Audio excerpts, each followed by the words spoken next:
Well, another episode of Jay Leno's Garage. This is going to be kind of an extended one today because this is, let's call this a special edition one, because we're dealing with a car that was, well, a car that I lusted after since I was 14 years old. This is the Chrysler Turbine car, 1963. This is Steve Leno. He's the author of Chrysler's Turbine car, The Rise and Fall of Detroit's Coolest Creation. I first got involved with the Turbine car 1964. It's 14 years old. I went to the World's Fair specifically to see this car, and they had it in a pit going around and around. Did you see it as well? No, I didn't see it there, but I saw it. That's right, you weren't even born. You were like 3. I was 2 at the time. You was 2. Right. I was 14. And I was so taken with the car, just the sound it made and how cool it looked, and it really seemed like the future. And I was fortunate enough a couple of years ago to obtain one of these cars. There's only 2 of them in private hands, and I can attest that it's a really exciting automobile. On the cover is a man named Bill Kerry. He is the guy who was one of the engineers on this project originally, wasn't he? He's the one who got to repair them when they broke down. Right, Most knowledgeable technician when it comes to turbine cars probably alive today. So tell us how you got involved with the project and what brought you to write the book. Well, I grew up in Detroit, right. And as a small child, I remember seeing these cars on the road, and then they disappeared, and always wondering what happened to them. Yeah. And that's the amazing story, is that at one point in time there were 55 cars, 54 of them this exact same color, identical cars. Right. And then a few years later, they actually rounded them all up and destroyed them. Right, and that's the kind of thing that really gets you as a car lover. Yeah, I know. Well, because of various laws, and I think they were afraid that people would pull the turbine engines out and put a Hemi in them and all this kind of stuff and ruin the purity of the whole design. Right. So they decided, they did the same thing with the EV1 electric car. I mean, EV1 electric, the big 3 are famous for destroying their prototypes. And even though they built a fleet of them, they considered the whole fleet, in essence, a prototype experiment. Interesting, when these cars were decommissioned, they were offered to museums all around the country, and no museums wanted them because at the time they were fairly new cars. A man named George Hubner, am I saying his name right? Yeah, George Hubner was sort of the whole brains behind the turbine car. Yeah, and he was the guy, he was an extroverted engineer, if there's such a thing. Yeah. And he was so good at promotion, he realized that every time he took one of these cars out, it would cause a commotion. What they did was 203 people were given the car for 3 months. And they were to sort of keep a diary and tell about their experiences with the car. The idea was to put a jet car out on the market. The advantages were it would burn any fuel. When they took this car to Mexico, they ran it on tequila. When they took it to Paris, they ran it on the Chanel No. 5 Chanel No. 5 perfume. Right. The car will run with any fuel that burns with oxygen. But see, back in 1964, that was not really an advantage because gas was 23 cents to 27 cents a gallon. And for most people, the fact that it was an alternative fuel vehicle was actually a deterrent. It has 1 spark plug. You never need to change the oil or anything because it doesn't get contaminated. There's no warming up process. It was pretty amazing. I mean, think back to 1964 when places like China and other places in Asia and around the world, they barely had piston engines. They barely had internal combustion engines. Here were Americans driving around in jet cars, just like the Jetsons, essentially. The rest of the world was the Flintstones, and America was the Jetsons. Trouble with the car was, I think, the fuel mileage was not great. On the highway, it would get about 19 miles per gallon, which is pretty good. But around town, it would just be awful because it's idling at 22,000 RPM. Just like a jet, it would just suck fuel. So that was a major, major disadvantage. People ask me, how fast is it? It's about the same as like a 318 Chrysler. It was not meant to be a race car. It was not meant to be a high-performance car. It was meant to be a practical, usable vehicle. Trouble why it didn't go forward was, as I said, upcoming emissions, because jets are very dirty. And it was expensive to produce. In terms of producing jet engines and turbine engines, it was quite cheap. But against an internal combustion engine, it was expensive. And quite frankly, it wasn't that much better. It's kind of like the Wankel engine now. The Wankel engine is lighter and smoother than a piston engine, but the fuel mileage is not very good. So consequently, it never really moved forward. It's got to be better in all aspects. It can't be even equal. And at that exact moment that those things all happened, Chrysler hit their first financial bad spot. Exactly. And we forget that Chrysler, although they went bankrupt a few years ago, also had trouble in the late 60s and early 70s.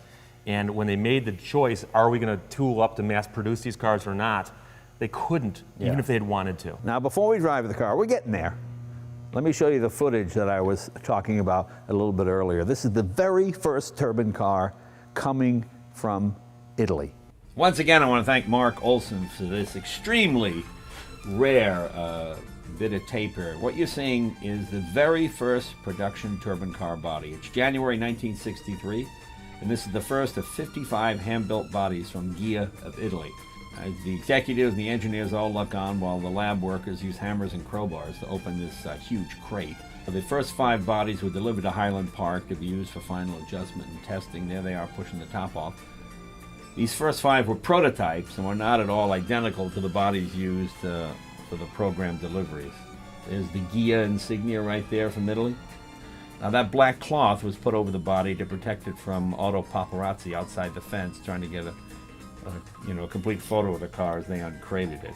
Now this very first body had a black interior, and the most prominent difference were the emblems on the rear of the car that identified it as a Typhoon. That was the name of the 2-seat non-functional prototype turbine car that looked a lot like the final 4-seat version that was finally delivered to the users. Now one of these first 5 was painted all white and was in a movie called The Lively Set. James Darren, there you go, Typhoon. James Darren played a race car driver. You got to see The Lively Set. You got to buy it. I've seen this movie 50 times just to see the turbine car. Here's the poster. Well, here's that movie I talked about, The Lively Set. There's Doug McClure. There's James Darren. Randy Newman actually did the music for this film. Look, they live these thrills. They made the turbine car look a little different. And in the film, the turbine car beats all the piston engine cars because it's lighter and faster and all that kind of stuff. But if you want to see some footage of the turbine car in action, it's pretty good from that point of view. But it's just one of those 60s kind of movies. It's a little silly. Well, here, let's get back to our footage. Notice everybody's wearing a hat. Men in hats. There you go. We're all sort of marveling at the turbine engine there. Now here is a glimpse of the only turbine car assembly line in the history of the automobile. This plant was located just north of I-96 on the Greenfield Road near Detroit, Michigan. Now Lynn Townsend is a gentleman in a lighter brown suit. He's the president of Chrysler Corporation, and he's being shown around the plant by George Hubner, again the genius behind the whole turbine car deal. Robert Brown is another unidentified executive in there. I'm not sure which one he is. But Greenfield is where this all came together. This is where the bodies were shipped from Italy and connected with the engines built in the engineering lab at Highland Park.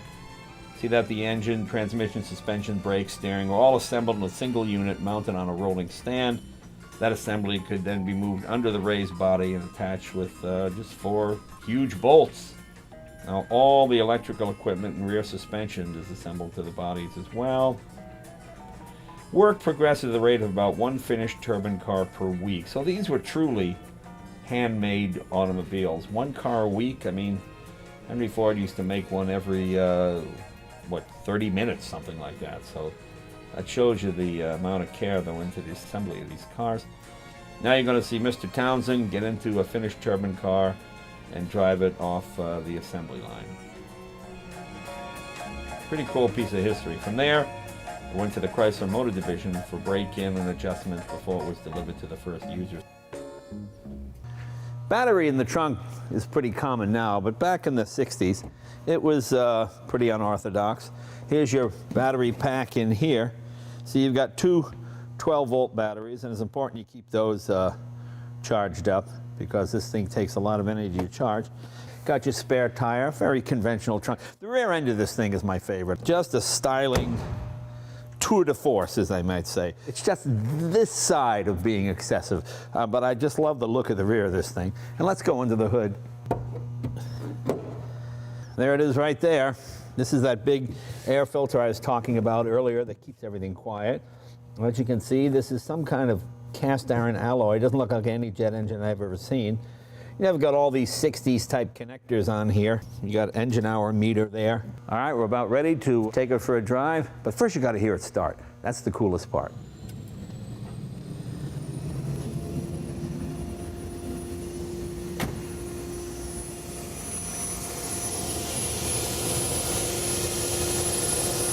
want to show you how smooth this engine is.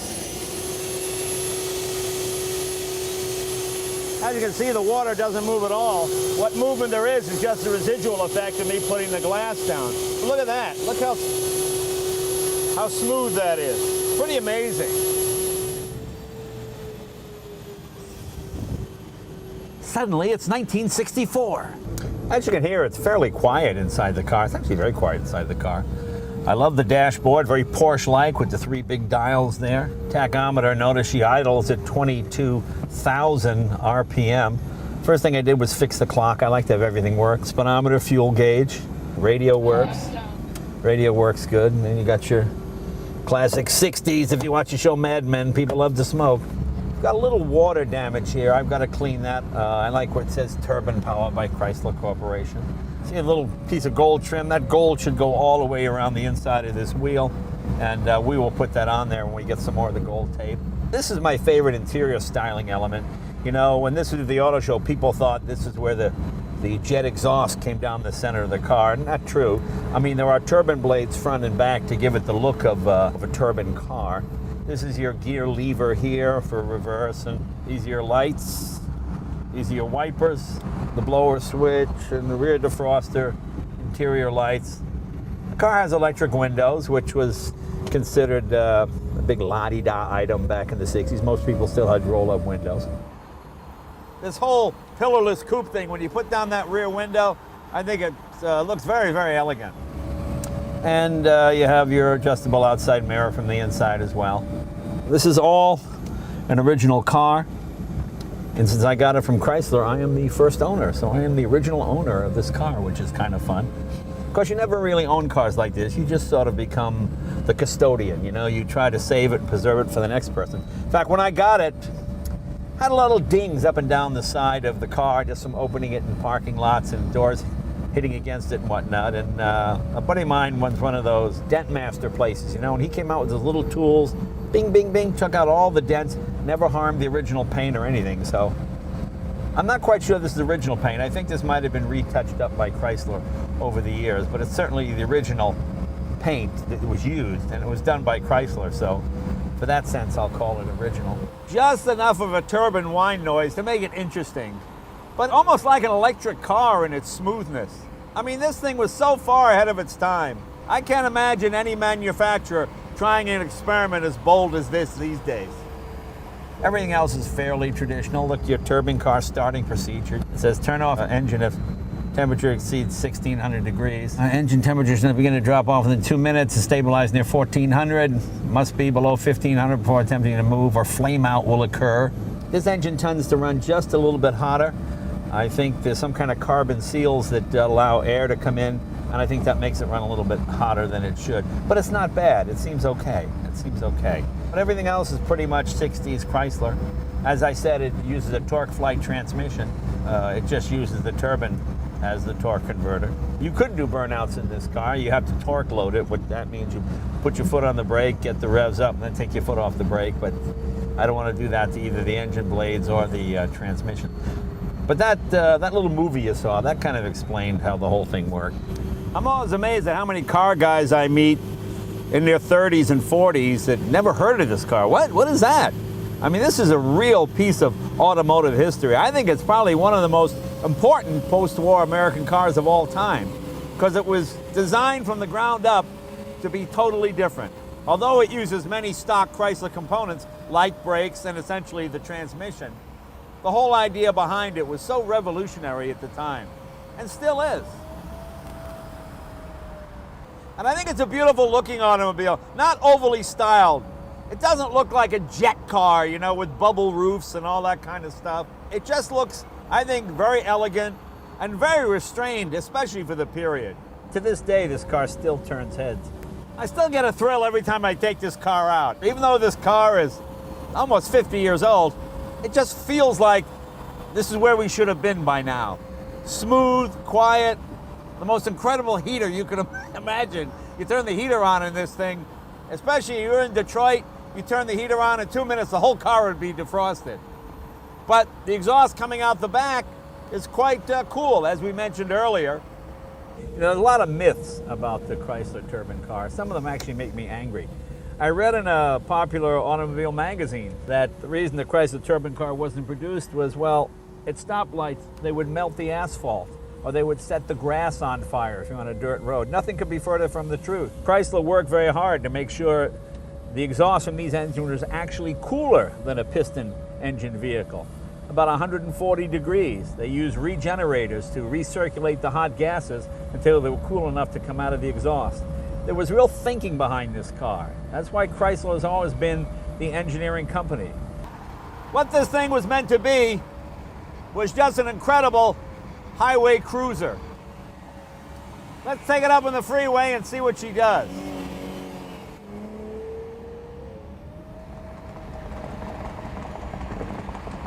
And this car is exactly as it left the factory, right down to the bias-ply tires. You know, I was going to put radials on it, but Bill Carey said, no, you can't. It's got to ride like it did when it was new. And you get that classic sort of Chrysler Boulevard ride. But the bias-plies aren't bad. Obviously, this is not a car you're going to do a burnout with. And since there are no parts available for this engine, I like to drive it fairly easily. So 70, 75 miles an hour, that's a good speed for this. She'll do well over that, but I don't want to take it much higher than that.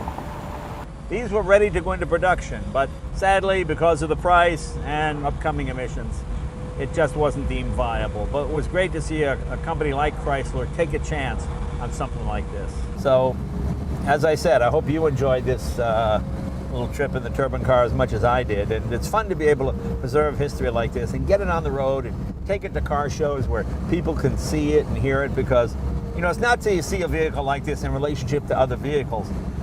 You know, they look fine when you go to an auto show, but when you see them on the road next to Toyotas and all these kind of cars, you go, wow, that thing is pretty cool. So anyway, thanks for being a part of history today, and I hope you enjoyed the ride. We'll see you guys next week.